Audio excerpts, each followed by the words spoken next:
নমস্কাৰ ছাত্ৰ ছাত্ৰীসকল, বিকাশ এডুকেশ্যন চেনেলৰ সকলোকে আকৌ পুনৰ স্বাগতম জনাইছোঁ। আজি আমি এইটো ভিডিঅ'তে আলোচনা কৰিম যে শংকৰদেৱ শিশু বিদ্যা নিকেতনৰ ক্লাছ 6ৰ অসমীয়াৰ পাঠ নং 2 লংকাৰ সংবাদ কি, ইয়াৰ আজি প্ৰশ্নোত্তৰখিনি আলোচনা কৰিম। তেনেহ'লে ভিডিঅ'টো স্কিপ নকৰাকৈ শেষলৈকে চাই থাকক।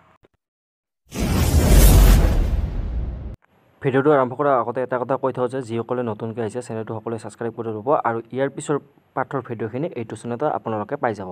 তেনেহ'লে আমি ভিডিঅ'ৰ মাজলৈ আগবাঢ়ি যাওঁ। 1 নম্বৰ প্ৰশ্নখিনি দি আছে যে শব্দৰ অৰ্থ। ইয়াৰে প্ৰথম আমাৰ দি আছে যে শব্দ আৰু ইফালে দি আছে অৰ্থ। প্ৰথমতে আমাৰ শব্দ দি আছে যে নিন্দা কুৎসা আৰু তাৰ অৰ্থ হৈছে বদনাম।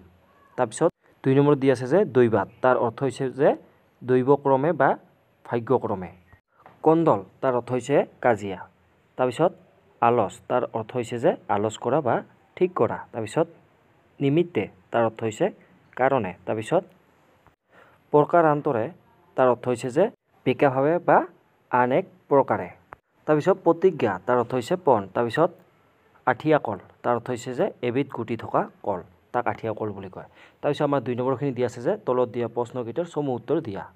ক নম্বৰত দি আছে যে আমাৰ প্ৰশ্নটো যে ওচৰা ওচৰিকৈ থকা গাঁও দুখনৰ নাম কি কি আছিল। ইয়াৰ উত্তৰটো লিখিব লাগিব যে ওচৰা ওচৰিকৈ থকা গাঁও দুখনৰ নাম পেনাৰ গাঁও আৰু কুমাৰী গাঁও, এই দুখনৰ গাঁৱৰ নাম লিখি দিলে হৈ যাব। তাৰপিছত প্ৰশ্নটো দিয়া আছে খ নম্বৰটো যে কুমাৰী গাঁৱৰ ডেকাহঁতে দৰাখৰীয়া মানুহক কি কৰিব বিচাৰিছিল। ইয়াৰ উত্তৰখিনি লিখিব লাগিব যে কুমাৰী গাঁৱৰ ডেকাহঁতে দৰাখৰীয়া মানুহক বাটত আগচি ধৰি তেওঁলোকৰ লগত কণ্ডল কৰিব বিচাৰিছিল, এইখিনি লিখিলে হৈ যাব। তাৰপিছত প্ৰশ্নটো দিয়া আছে গ নম্বৰটো যে ডেকাহঁতে দৰাখৰীয়া মানুহক কিমানবাৰ ফেটিছিল।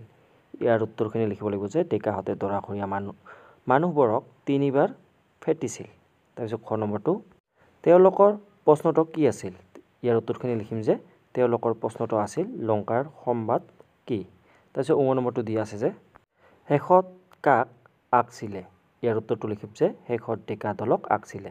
তাৰপিছত প্ৰথম 6 নম্বৰ প্ৰশ্নটো দিয়া আছে প্ৰশ্নৰ উত্তৰটো ক'ত দিয়া হ'ল। ইয়াৰ উত্তৰটো লিখিব লাগিব যে প্ৰশ্নৰ উত্তৰটো কন্যাঘৰৰ সভাস্থলীত দিয়া হ'ল, এইখিনি লিখিলে হৈ যাব। তাৰপিছত প্ৰশ্নটো দিয়া আছে যে দ্বিতীয় 6 নম্বৰটো যে প্ৰশ্নৰ উত্তৰ শুনি কইনাখৰীয়া ডেকাহঁতৰ অৱস্থা কেনে হ'ল। ইয়াৰ উত্তৰটো লিখিব লাগিব যে প্ৰশ্নৰ উত্তৰ শুনি কইনাখৰীয়া ডেকাহঁত লাজতে জয় পৰি গ'ল। তাৰপিছত প্ৰশ্নটো দিয়া আছে পৰীক্ষা নম্বৰটো যে উত্তৰটোত কি অৰ্থ কৰা হৈছিল। ইয়াৰ উত্তৰখিনি লিখিব লাগিব যে উত্তৰটোত কুমাৰী গাঁও ডেকাসকলকহে বান্দৰ সজোৱা হৈছিল। তাৰপিছত প্ৰশ্নটো দিয়া আছে যে 6 নম্বৰটো যে ডেকাজন কি কাৰণে লংকালৈ গৈছিল। ইয়াৰ উত্তৰটো লিখিম ডেকাজনে শণ আনিবলৈ লংকালৈ গৈছিল। তাৰপিছত 9 নম্বৰটো দিয়া আছে যে হনুমানক কি অৱস্থাত তেওঁ লগ পাইছিল। ইয়াৰ উত্তৰখিনি লিখিম যে হনুমানক লংকাৰ দুৱাৰত দুবৰি কৰি ডিঙিত শিকলি লগাই বান্ধি থোৱা অৱস্থাত তেওঁ লগ পাইছিল, এইখিনি লিখিলে হৈ যাব। তাৰপিছত প্ৰশ্নখিনি দিয়া আছে যে ইয়াৰ পিছৰ 3 নম্বৰখিনি যে বাক্য ৰচনা কৰা। ইয়াৰে প্ৰথম দিয়া আছে যে নিন্দা কুৎসা, তাৰপিছত দৰাখৰীয়া, তাৰপিছত হেঙাৰ এৰি দে, এসাঁজ খাই এসাঁজ লঘনে টহলি, তাৰপিছত কাণ কৰ। ইয়াৰে প্ৰথমটো আমাৰ দিয়া আছে যে নিন্দা কুৎসা। ইয়াৰ অৰ্থটো লিখিম যে আমি এনেকৈ যে নিন্দা কুৎসা মানুহৰ মনত হিংসাৰ ভাৱ জগাই তোলে। তাৰপিছতটো দিয়া আছে যে দৰাখৰীয়া, এইটো লিখিব লাগিব যে দৰাখৰীয়া মানুহবোৰে কইনা চাবলৈ হেতা ওপৰা লাগিছে। তাৰপিছতটো দিয়া আছে হেঙাৰ এৰি দে, এইটো লিখিম যে দৰাখৰীয়া কইনাখৰীয়া ডেকাসকলক হেঙাৰ এৰি দে বুলি অনুৰোধ জনালে। তাৰপিছতটো দিয়া আছে যে এসাঁজ খাই এসাঁজ লঘনে, এইটো লিখিব লাগিব যে ভৈকোপত সকলো হেৰুৱাই মানুহবোৰে এসাঁজ খাই এসাঁজ লঘনে থাকি দিন অতিবাহিত কৰিছে। তাৰপিছতটো দিয়া আছে যে টহলি, এইটো লিখিম যে বান্দৰজাকে গোটেই বাৰীখন টহলি ফুৰিছে। তাৰপিছতটো দিয়া আছে যে কাণ কৰ, এইটো লিখিম যে পঢ়া শুনাৰ ফালে কাণ কৰিবৰ হ'ল। 4 নম্বৰ প্ৰশ্নখিনি দিয়া আছে যে বিপৰীত শব্দ লিখা। ইয়াৰে প্ৰথমটো দিয়া আছে যে মিল, বুঢ়া, সমোৱা, পোহনীয়া, উত্তৰ। তাৰপিছত দিয়া আছে যে জয়পৰ। ইয়াৰে প্ৰথমটো দিয়া আছে আমাৰ মিল, এইটো লিখিম আমি অমিল। তাৰপিছত বুঢ়া, তাৰ বিপৰীত হৈছে ডেকা। তাৰপিছত সমোৱা, তাৰ বিপৰীত হৈছে ওলোৱা। তাৰপিছত পহলীয়া, তাৰ বিপৰীত হৈছে যে বনৰীয়া। উত্তৰ, তাৰ বিপৰীত হৈছে প্ৰশ্ন। জয়পৰ, তাৰ বিপৰীত হৈছে যে ঠন থৰ, এইখিনি লিখিলে হৈ যাব। তাৰপিছত প্ৰশ্নখিনি দিয়া আছে আমাৰ চমু টোকা লিখা। ইয়াৰে প্ৰথমটো আমাৰ দিয়া আছে যে লংকাপুৰী, এইটো এনেকৈ লিখিব লাগিব যে লংকাপুৰী হ'ল ৰাৱণৰ ৰাজ্য।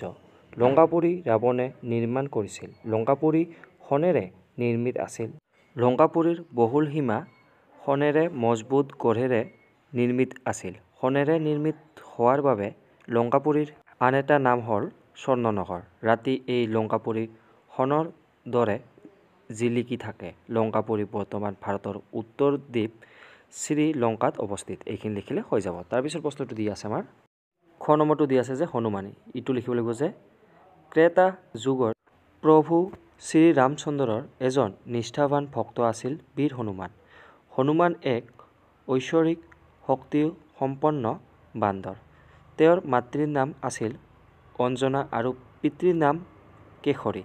তেওঁক বায়ুপুত্ৰ বুলিও কোৱা হয়, কাৰণ তেওঁ বায়ু দেৱতাৰ আশীৰ্বাদতে জন্ম হৈছিল।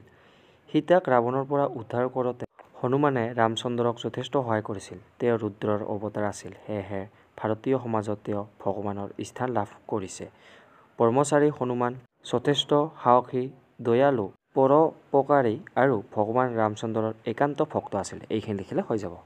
তাৰপিছতো দি আছে যে দৰা আকছা, এইটো লিখিব লাগিব যে এই প্ৰথাটো পূৰ্বৰ পৰাই আমাৰ অসমত প্ৰচলিত হৈ আহিছে। প্ৰায় সকলো অসমীয়া বিয়াতে এই প্ৰথা কৰা দেখিবলৈ পোৱা যায়। এই প্ৰথাত কইনা ঘৰৰ ডেকা ল'ৰাসকলে দৰাঘৰীয়াসকলক পাত ভেটি ধৰে আৰু বিভিন্ন ধৰণৰ প্ৰশ্ন কৰে। যদিহে দৰাঘৰীয়া লোকে কইনা ঘৰীয়াসকলে কৰা প্ৰশ্নৰ উত্তৰ দিব পাৰে তেন্তে দৰাঘৰীয়াসকল জয় লাভ কৰে আৰু যদি উত্তৰ দিব নোৱাৰে তেন্তে হাৰে। আজিলৈ ইমানে, ধন্যবাদ।